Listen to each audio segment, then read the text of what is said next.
इतक्या कमी वयामध्ये टेक्नॉलॉजीचा वापर करून यूट्यूब या सर्व गोष्टींवर रिसर्च करून एक ॲप त्यांनी आणलं. आणि मला एक सांग शिवा, हां ह्या ॲपचा उपयोग काय काय?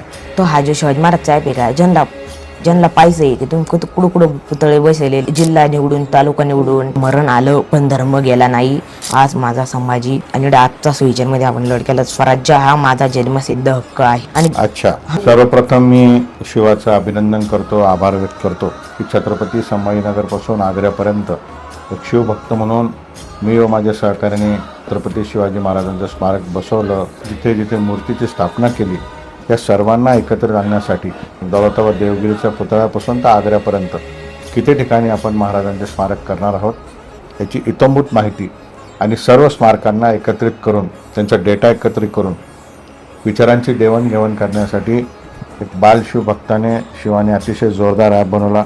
मी त्याचे मनपूर्वक स्वागत करतो, त्याचं अभिनंदन करतो. यातनं 2 फायदे मला या ठिकाणी दिसत आहे. एक तर शिवभक्तांची कनेक्टिव्हिटी होईलच, परंतु उद्याचा भविष्यातला डिजिटल एक कार्यकर्ता युवक शिवविचारांचा तयार होईल. यासाठी मी त्याला मनपूर्वक शुभेच्छा देतो. व लवकरच हे ॲप रिडिझाईन करून याच्यामध्ये काय काय टाकून सर्व शिवभक्तांसमोर आणण्याची जबाबदारी अजिंक्य देवगिरी प्रतिष्ठानची राहील. पुन्हा एकदा शिवाचं अभिनंदन करतो. धन्यवाद.